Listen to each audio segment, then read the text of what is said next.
Hello guys, कैसे हैं आप लोग। मैं अमित तलडा, आपका friend, philosopher and guide.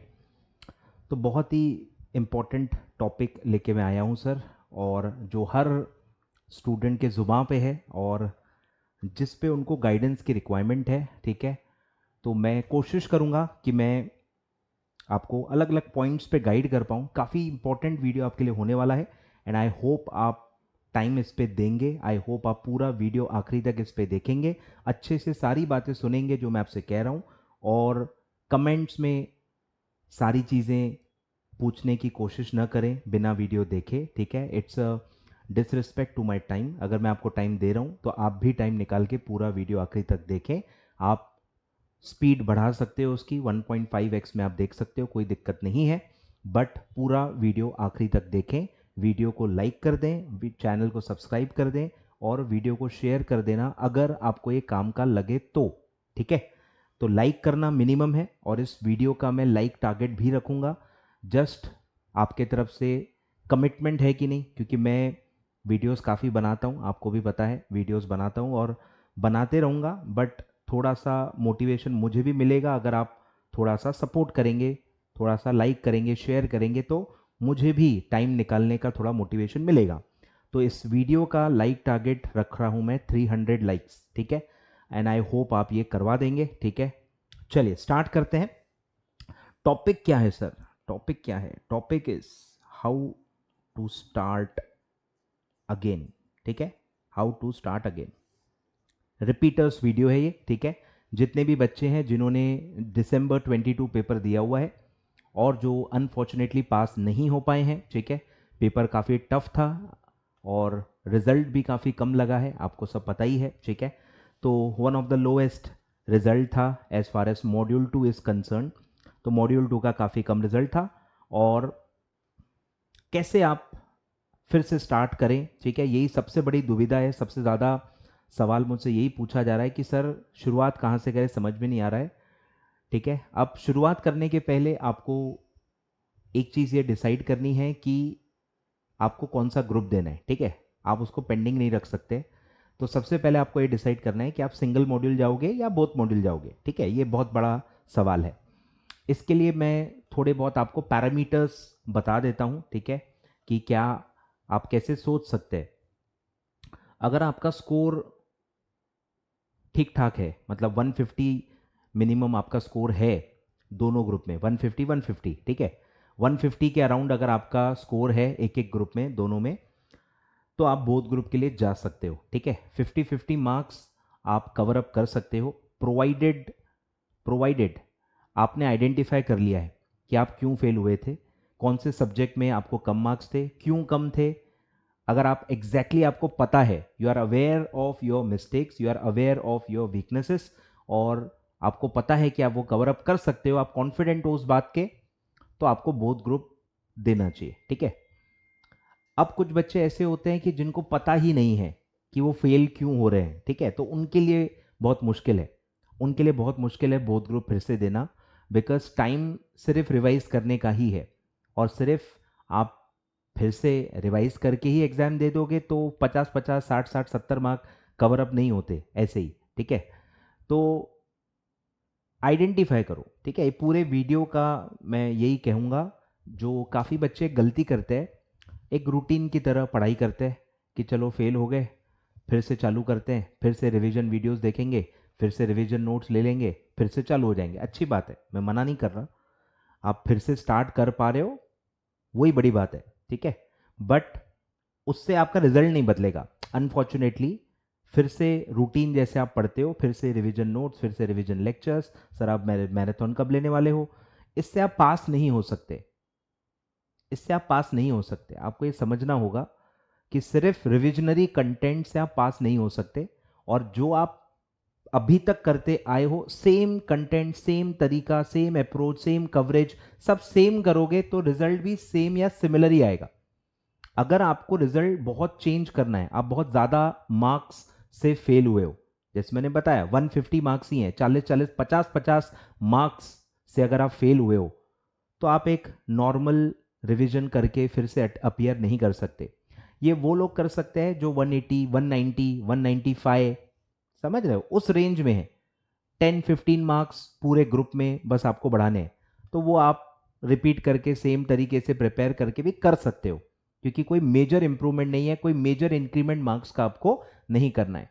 But अगर आप 140 वाले हो, 150 वाले हो, 120 वाले हो, तो आप समझ रहे हो ना, ये गलती आप नहीं कर सकते कि आप फिर से वही वही चालू करके फिर से आप प्रिपेयर कर रहे हो। ठीक है, आपका शुरुआत होना चाहिए आपकी मिस्टेक से। तो सबसे पहले एक्सेप्ट करना है कि हमारी मिस्टेक हो रही है, तभी हम फेल हुए। ठीक है, और फिर आइडेंटिफाई करना है। देखो, अगर आप एक्सेप्ट ही नहीं करोगे तो आप कभी आइडेंटिफाई कर भी नहीं पाओगे। It begins with accepting. अगर आप एक्सेप्ट करोगे तो आप ढूंढ लोगे, इतना मुझे आप पे कॉन्फिडेंस है। ठीक है, तो पहले एक्सेप्ट करो कि आपका मिस्टेक हो रहा है और अब पॉजिटिवली उसको ढूंढो। ठीक है, 50-60% बच्चों को पता होता है। ठीक है, 50-60%, आधे से ज्यादा बच्चों को पता होता है कि उनकी मिस्टेक कहाँ हो रही है, उनका स्कोर क्यों कम आया, ठीक है, उनसे क्या गलती हुई थी, उनको ऑलरेडी पता होता है। ठीक है, तो आप एक कदम आगे हो, अच्छा है, आप वहीं से स्टार्ट करो। Start from your mistake. ठीक है, अगर कोई टीचर आपको आपकी बिना मिस्टेक पूछे एक प्लान बता रहा है, स्ट्रैटेजी बता रहा है, तो वो आपके कोई काम की नहीं है। क्योंकि जो स्ट्रैटेजीज होती हैं, जो बिना ये जाने कि आपकी क्या मिस्टेक है, आपकी क्या वीकनेस है, जब तक ये मैं जानता नहीं हूं और मैं उसके हिसाब से आपको स्ट्रैटेजी नहीं बताता हूं, वो स्ट्रैटेजी कोई काम की नहीं होती। वो जनरलाइज्ड स्ट्रैटेजी होती है जो सबको पेली जाती है, जिससे कोई फायदा नहीं होता है। ठीक है, तो जब तक आपकी वीकनेस के हिसाब से आप स्ट्रैटेजी नहीं बनाते हो, वो इफेक्टिव स्ट्रैटेजी नहीं मानी जाएगी। तो ये स्ट्रैटेजी इसीलिए आप खुद बनाओ तो बेटर है। अपनी वीकनेस को आइडेंटिफाई करके अपने हिसाब से कस्टमाइज्ड आपको अपने हिसाब से प्लान बनाना चाहिए। और एक जो generalized strategy, generalized study plan, generalized ये जो चीजें होती हैं, इनसे आप थोड़ा बच के रहे। ठीक है, तो मिस्टेक्स आइडेंटिफाई करो और वहीं से आपका रास्ता निकलेगा। अब what can be the mistakes? ठीक है, क्या क्या मिस्टेक्स हो सकती हैं? नंबर 1, आपका स्टडी कंप्लीट ही नहीं हुआ। ठीक है, स्टडी इनकम्प्लीट है। ठीक है, लेक्चर वेक्चर ले लिए थे, लेक्चर भी आप पूरे देख नहीं पाए। ठीक है, because of whatever reason. ठीक है, कि आपने स्टडी ही पूरी कंप्लीट नहीं की, आप प्रिपेयर्ड ही नहीं थे, काफी सारे चैप्टर्स आपके पढ़े हुए ही नहीं है, आपने पढ़ाई पूरी कंप्लीट ही नहीं की। ठीक है, फिर है इनसफिशिएंट रिवीजन। ठीक है, कि आपने रिवाइज नहीं कर पाए, सिलेबस कंप्लीट हो गया था पर आप जितनी रिविजन्स चाहिए थी, जितने नंबर ऑफ रिविजन्स चाहिए थे, उतने आप नहीं कर पाए, तो आप कॉन्फिडेंट फील नहीं किए और आपको पेपर अच्छा नहीं गया, पेपर बिगड़ गया। ठीक है, तो सफिशिएंट रिवीजन आपकी नहीं हुई थी। फिर एक होता है कि आपका प्रैक्टिकल वीक है। ठीक है, प्रैक्टिकल आपका वीक है, ये भी एक बहुत बड़ा रीज़न है मॉड्यूल 2 के लिए। फिर आपका आपने प्रैक्टिस नहीं की थी ज़्यादा। ठीक है, प्रैक्टिस कम है। ठीक है, प्रैक्टिस मतलब राइटिंग प्रैक्टिस कम है, आपका राइटिंग पार्ट थोड़ा वीक है। ठीक है, राइटिंग पार्ट आपका वीक है। आपने क्या किया था, आप सिर्फ पढ़ के रिवाइज कर करके चले गए, आपने कभी लिखा ही नहीं। पेपर आपका रिटर्न है और आपने कभी लिख के ही नहीं देखा, आपको ज़्यादा राइटिंग के बारे में नॉलेज नहीं है कि कैसे लिखते हैं, कैसे आंसर को ड्राफ्ट करते हैं, क्या लेंथ होना चाहिए, कैसे प्रेजेंट करते हैं आंसर्स को, आपने इस पर कभी ज़्यादा ध्यान ही नहीं दिया। ठीक है, तो वो भी एक बहुत बड़ा रीज़न होता है। फिर है कि आप पैनिक कर गए, ये भी बहुत मैंने देखा है, पैनिक कर गए, पहला ही पेपर खराब गया, फिर आगे धड़क धड़क धड़क धड़क सब पेपर खराब चले गए, पूरा अटेम्प्ट बिगड़ गया।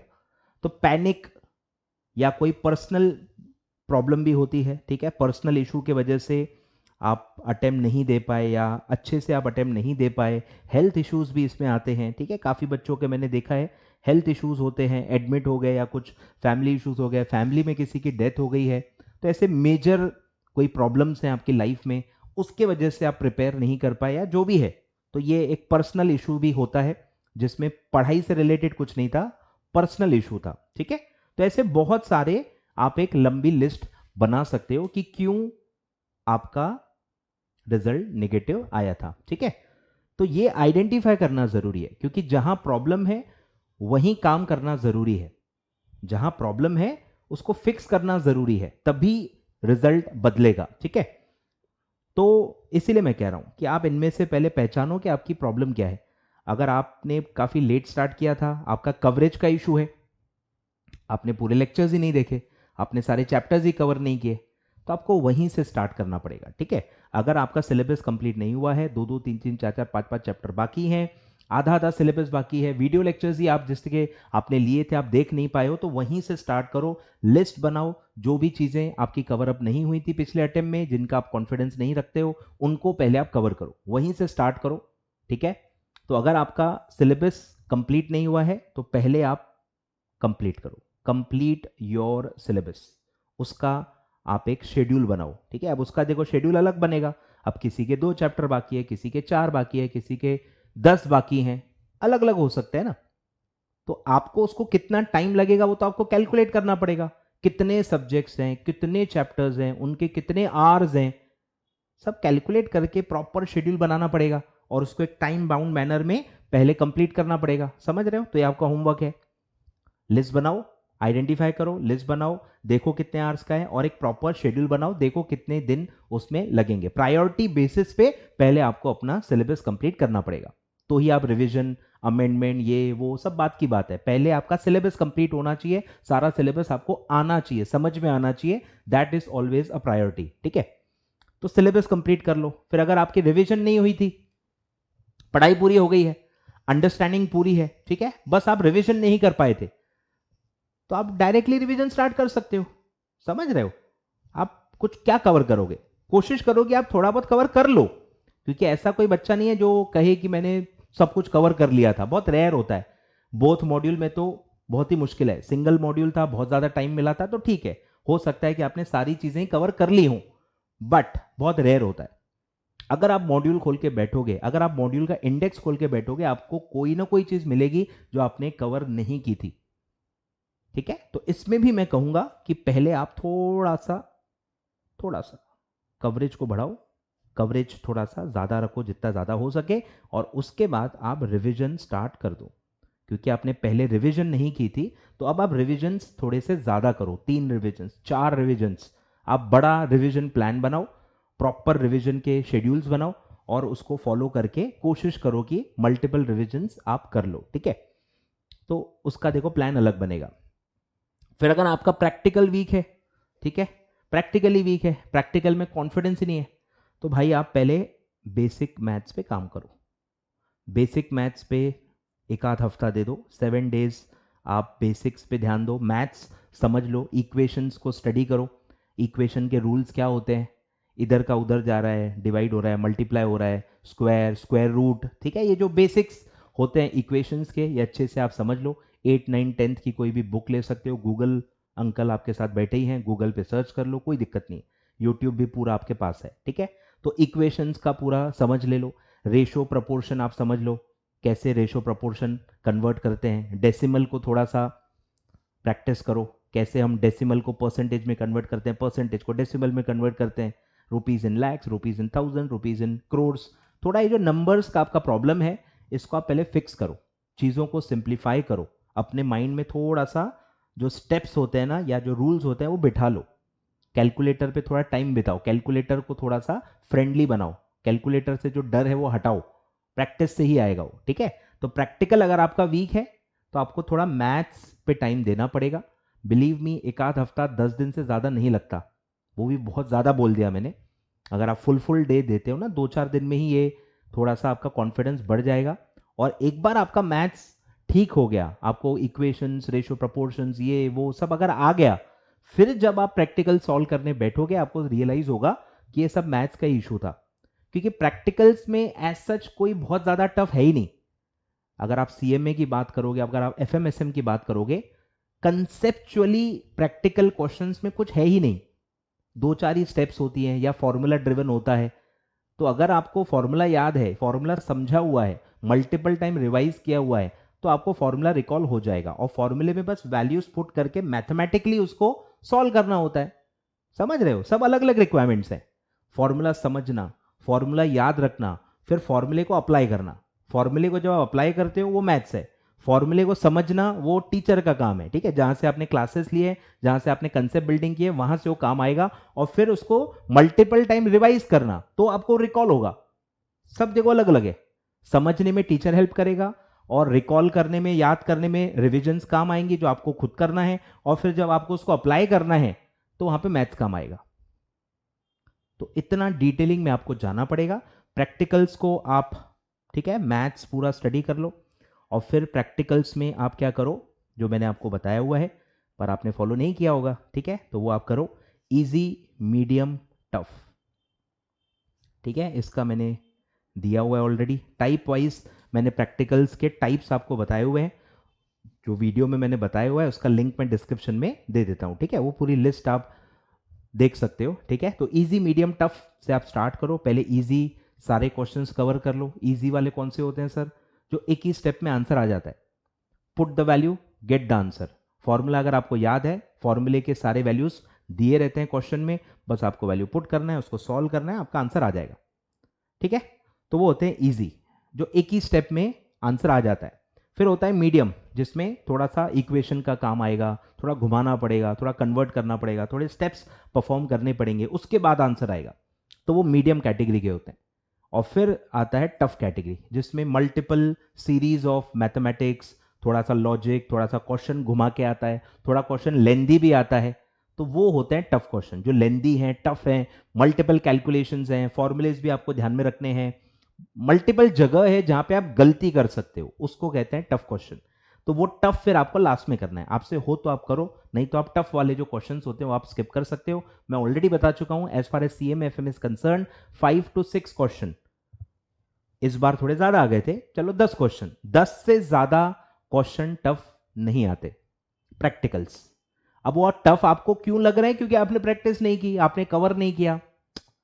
मैं कंसेप्चुअली बात कर रहा हूं, बाय कंसेप्ट, बाय नेचर अगर आप देखोगे 10 से ज्यादा प्रैक्टिकल कभी भी टफ नहीं आए हैं। 7-8 क्वेश्चन मैक्सिमम टफ होते हैं, जो लेंदी होते हैं, जो फिर भी सॉल्व हो सकते हैं, पर ठीक है वो टफ है, उसमें बहुत ज्यादा ध्यान रखना पड़ता है, बहुत ज्यादा स्टेप्स परफॉर्म करनी पड़ती है, बहुत ज्यादा लेंदी होते हैं, तो वो टफ मैं मान सकता हूं। स्टिल 30 मार्क्स के अगर प्रैक्टिकल आते हैं तो सिर्फ 8 या 10 क्वेश्चन ही टफ होते हैं, 20 मार्क्स इजी और मीडियम कैटेगरी के होते हैं, जो आप आसानी से कवर अप कर सकते हो। ठीक है, तो जिनका प्रैक्टिकल वीक है भैया, थोड़ा सा टाइम बिताओ मैथ्स के साथ, दोस्ती कर लो, गर्लफ्रेंड बॉयफ्रेंड बना लो, और उसके बाद इजी, मीडियम, टफ के हिसाब से आप प्रिपरेशन स्टार्ट कर दो। ठीक है, फिर आता है राइटिंग प्रैक्टिस आपने नहीं की है, ठीक है, तो आपको करनी पड़ेगी। बिना राइटिंग प्रैक्टिस आप लक फैक्टर पे डिपेंड कर रहे हो। ठीक है, मेहनत करके पास होना है अगर आपको, तो राइटिंग प्रैक्टिस बहुत बड़ा कंपोनेंट है, क्योंकि आपका पेपर रिटन है, आपका कोई वाइवा नहीं है। वाइवा एग्जाम है क्या? जाके कोई फोन पे आपको इंटरव्यू देना है या फोन पे आपको एग्जाम देना है क्या? नहीं, ओरल एग्जाम थोड़ी है, रिटन पेपर है ना, तो वहां लिखना है। अब अगर आप बचपन से लेके जवानी तक आपका राइटिंग स्ट्रांग रहा है, आपकी स्पीड अच्छी रही है, आपकी हैंड राइटिंग बहुत ही बढ़िया है, आपकी स्पीड बहुत बढ़िया है, गिफ्टेड हो आप, तो फिर ये पॉइंट आपको इतना बॉदर नहीं करेगा। पर अगर आपकी स्पीड खराब है, आपकी हैंड राइटिंग खराब है, राइटिंग का आपको आदत ही नहीं है, बहुत समय से आपने लिखा ही नहीं है, या 3-3 4-4 महीने तक आप कुछ लिखते ही नहीं हो, अचानक से फिर आप पेपर के एक दिन पहले लिखना स्टार्ट कर देते हो, तो ये फिर गलती है। ये फिर मेरे ख्याल से गलती है। आपको पहले क्या करना पड़ेगा? कंटिन्यूसली डेली बेसिस पे लिखना होगा। ठीक है, डेली बेसिस पे आपको लिखना होगा, ताकि आपके हाथ को आदत मिले और थोड़ा सा आपको हाथों में दर्द हो। ठीक है, तो धीरे धीरे स्पीड आपकी बढ़ेगी। ठीक है, तो राइटिंग प्रैक्टिस स्टार्ट कर दो, डेली बेसिस पे ही करना पड़ता है। ठीक है, आधा घंटा 1 घंटा आप रोज दे दो, कभी कुछ प्रैक्टिकल सॉल्व कर लो, कभी कोई शॉर्ट नोट लिख के देख लो। ठीक है, मिक्स कर लो, थेरी प्रैक्टिकल अलग अलग सब्जेक्ट्स, कभी ये कभी वो, पर डेली कुछ ना कुछ आप लिख के देख लो, ताकि आपके हाथ को लिखने की आदत बनी रहे। ठीक है, तो उससे क्या होगा? आपकी प्रेजेंटेशन इंप्रूव होगी, आपकी हैंडराइटिंग इंप्रूव होगी, आपकी स्पीड बढ़ेगी, और धीरे धीरे आपको खुद ही कॉन्फिडेंस आना स्टार्ट हो जाएगा कि आप लिख सकते हो। 3 घंटे लगातार आप लिख सकते हो, पेपर को कंप्लीट कर सकते हो। ठीक है, तो राइटिंग इश्यूज लिखने से ही सॉल्व होते हैं। पैसे वैसे हैं आपके पास, आप टेस्ट सीरीज ज्वाइन कर लो, बहुत सारे मार्केट में टेस्ट सीरीज वाले हैं, उससे भी हेल्प ही होती है, नुकसान कुछ नहीं होता।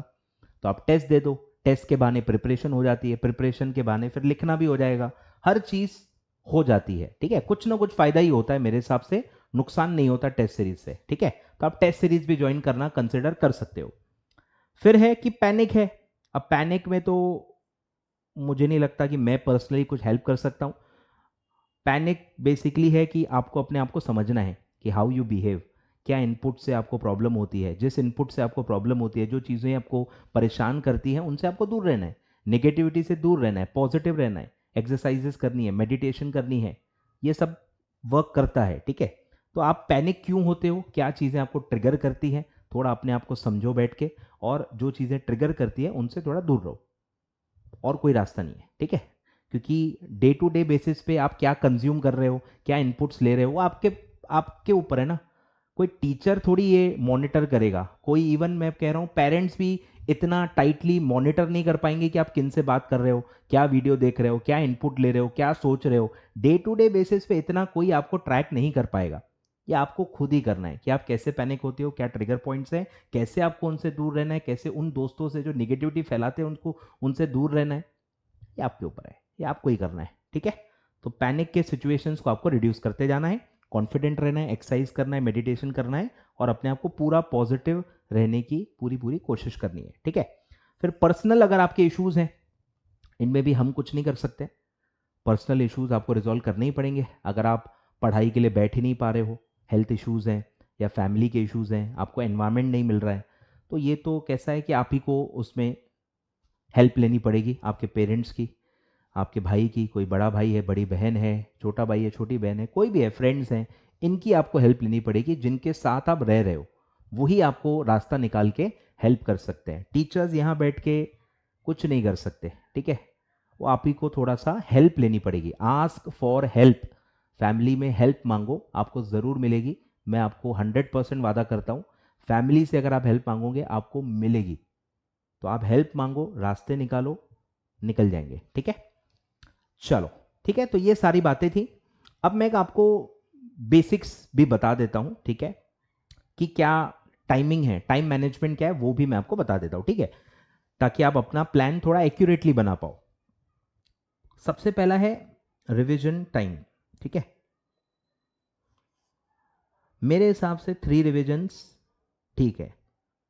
ठीक है, अनलेस आप रैंक वैंक प्लान कर रहे हो, अगर आप नॉर्मल पास होना चाहते हो 3 रिविजन्स काफ़ी हैं। 3 रिविजन्स में नॉर्मली नॉर्मली कॉन्फिडेंस आना चालू हो जाता है। ठीक है, धीरे धीरे क्या होता है, सब्जेक्ट का बहुत अच्छा अंडरस्टैंडिंग आ जाता है, क्या इजी है क्या टफ है, सब आपको समझ में आ जाता है। ठीक है, पेपर पैटर्न पता चल जाता है, कितना टाइम आपको लग रहा है रिवीजन के लिए वो भी पता चल जाता है, और धीरे धीरे आपको रिकॉल होना भी धीरे धीरे थर्ड रिवीजन में स्टार्ट हो जाता है। आपको पॉइंट्स रिकॉल होना स्टार्ट हो जाता है थर्ड रिवीजन में। ठीक है, तो कॉन्फिडेंस आना स्टार्ट हो जाता है थर्ड रिवीजन में। ठीक है, तो 2 से 3 रिवीजन्स मिनिमम है। ठीक है, अब अगर आपका सिंगल मॉड्यूल है, ठीक है, अगर आप सिंगल मॉड्यूल वाले हो, ठीक है, सेकेंड मॉड्यूल वाले हो, तो 25 दिन से लेके 30 दिन काफ़ी हैं। फर्स्ट मॉड्यूल वाले हो तो 30 डेज मिनिमम आपको लगेंगे। 5-6 दिन 10 दिन ज़्यादा मिले तो चलता है, कम नहीं चलेगा। ठीक है, तो ये आपका हो गया सिंगल मॉड्यूल। इतना आपको टाइम रिवीजन के लिए रखना है। ठीक है, ताकि आप 2-3 रिविजन्स कर पाओ।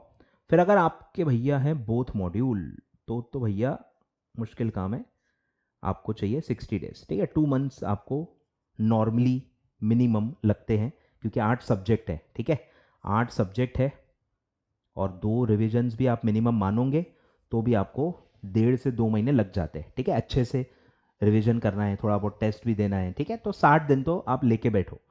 ठीक है, तो ये आपको ध्यान देना है, जब भी आप शेड्यूल बनाओगे, आप अपना प्लान बनाओगे, ये इनपुट्स आपको यूज करने। क्लियर है, ये हो गया टाइम फॉर रिविजन्स और नंबर ऑफ रिविजन्स। ठीक है, तो एक टिपिकल जो बच्चा है, ठीक है, टिपिकल बच्चा है, सपोज टिपिकल बच्चा है सिंगल मॉड्यूल वाला है।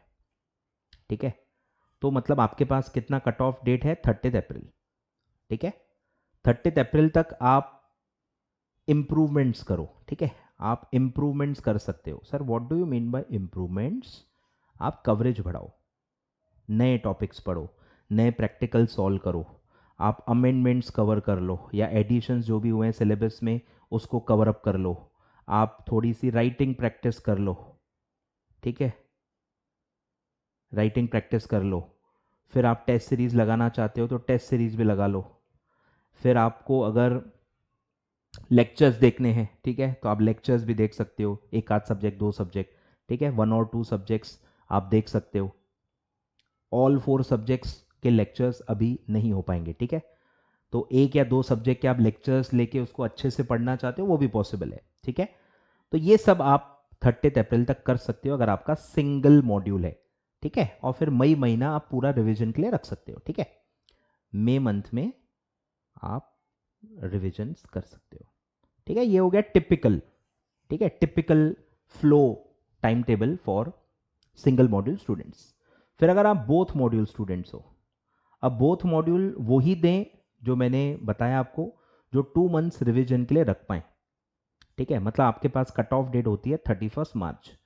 अगर 31 मार्च तक आपकी पूरी पढ़ाई कंप्लीट हो जाएगी, कुछ लेक्चर्स भी काफ़ी लोगों के चल रहे हैं, वो अगर कंप्लीट हो जाएंगे, ठीक है, लेक्चर्स वेक्चर्स पूरे कंप्लीट हो जाएंगे, बोथ मॉड्यूल पूरा कवर हो जाएगा, अच्छा कवरेज हो जाएगा, अंडरस्टैंडिंग पूरी आपकी आ जाएगी, ठीक है। 31 मार्च तक अगर आपका ये हो जाता है तो ही आप बोथ मॉड्यूल के लिए आप जाओ और फिर 2 महीने प्रॉपर आप रिवाइज करो, ठीक है।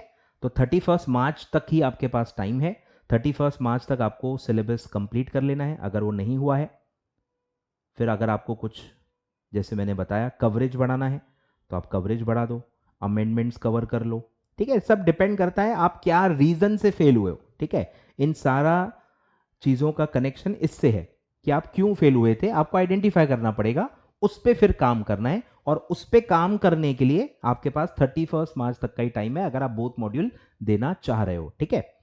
तो अमेंडमेंट्स वगैरह कवर कर लो, थोड़ा बहुत राइटिंग प्रैक्टिस कर लो, ठीक है। ये सब करने के लिए आपके पास सिर्फ 31 मार्च तक का ही टाइम है, और फिर आप क्या करो, अप्रैल और मई मंथ में रिवीजन करो, ठीक है।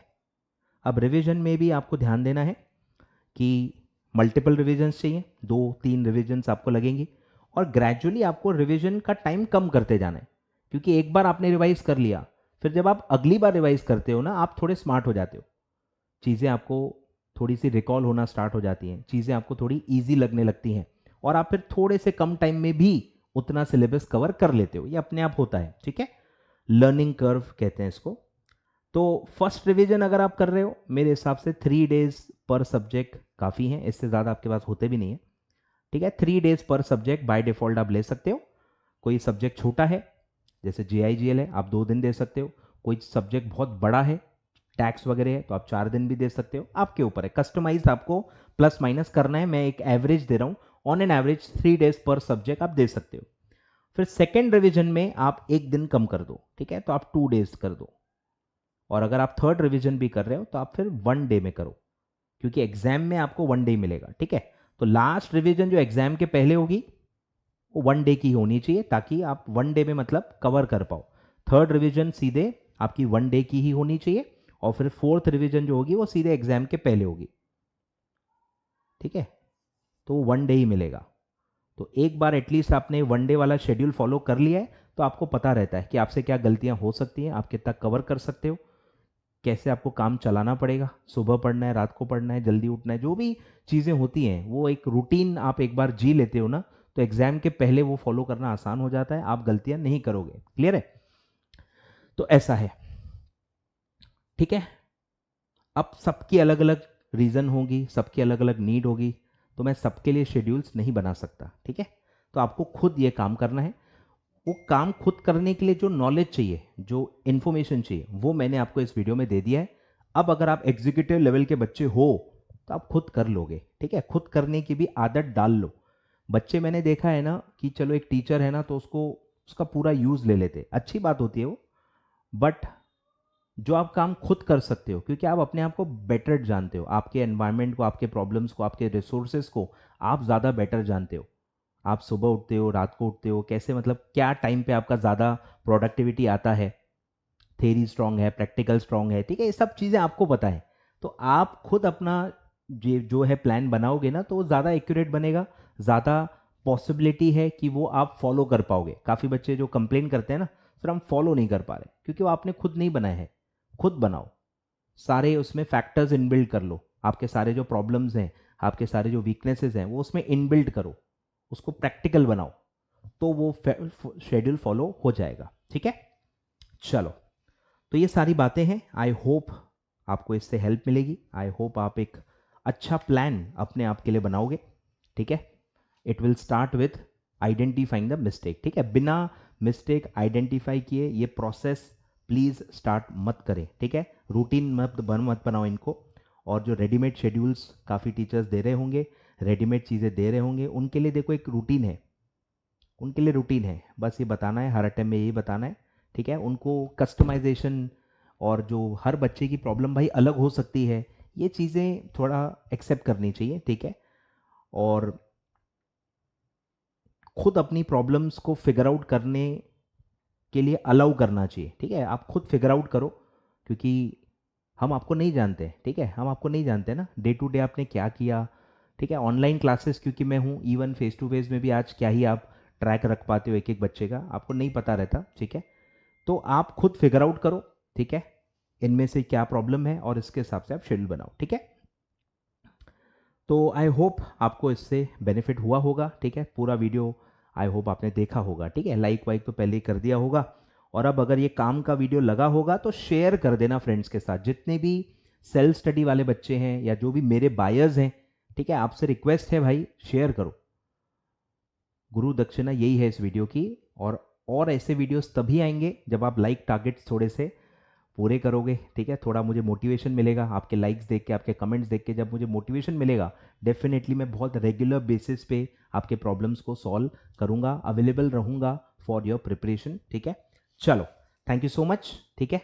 आई होप ये वीडियो हेल्प करेगी और इससे आप एक फटाफट जल्दी अपना एक प्लानिंग करके पढ़ाई पे आप लग जाओगे, ठीक है। चलिए, थैंक यू सो मच।